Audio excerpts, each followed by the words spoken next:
বিছানায় বিছানায় mobile phone চার্জে লাগিয়ে একজন লোক ঘুমিয়েছিল। তিনি ঘুমিয়েছিল, কিন্তু এটাই ছিল তার জন্য শেষ ঘুম।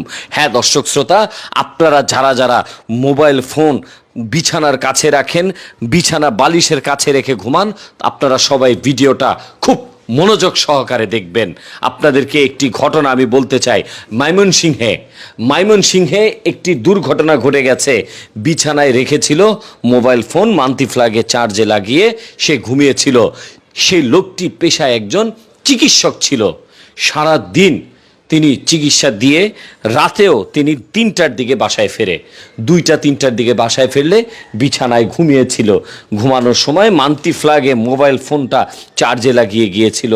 কিন্তু দুঃখের বিষয়, মোবাইল ফোনের চার্জে লাগানোর কারণে সে মোবাইল ফোনটি বাস্ট হয়ে যায়। আর সেটা বাস্ট হলে তার হাত, মুখ, চোখ সব কিছু ঝলসে যায়। তাৎক্ষণিক তাকে হাসপাতালে ভর্তি করা হলেও কিন্তু তাকে আর বাঁচানো যায়নি। কয়েক দফায় তাকে অস্ত্রোপচার করা হয়েছিল, কিন্তু সেই চিকিৎসককে আর বাঁচানো যায়নি। এতটা মর্মান্তিকভাবে, এই যে দেখতে পাচ্ছেন মোবাইল ফোন, এটা কিন্তু সাধারণ একটা ফোন না, এটা একটা বোম। এটা মানুষের জীবন কেড়ে নিতে পারে। এমনই একটি মর্মান্তিক ঘটনা ঘটে গেছে ময়মনসিংহে। চিকিৎসক তরিকুল ইসলাম যখন ঘুমিয়েছিল, তিনি জানতো না এটাই তার জীবনের জন্য শেষ ঘুম। পরিবারের কেউ বুঝতে পারেনি।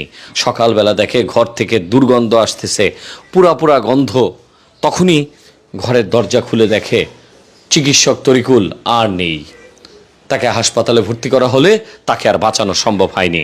দর্শক, আপনারা এই ভিডিওটা বেশি বেশি করে শেয়ার করবেন।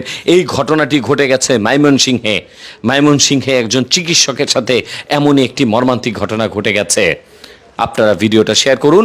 এই ভিডিওটা থেকে আপনারা অবশ্যই একটি শিক্ষা গ্রহণ করবেন, যেন পৃথিবীতে আর কোনো লোক এইভাবে এত মর্মান্তিকভাবে, নিক্কারজনকভাবে যেন মৃত্যু না হয়।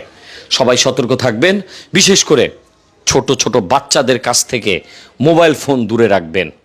মোবাইল ফোনের কারণে চোখের ক্ষতি হয়, মোবাইল ফোনের কারণে ব্রেনের ক্ষতি হয়। আর এই মোবাইল ফোনের কারণে আজকে দুনিয়া থেকে চলে যেতে হলো একজন চিকিৎসকের। সতর্ক থাকবেন, আর এই পরিবারটির জন্য সবাই দোয়া করবেন। আমিন।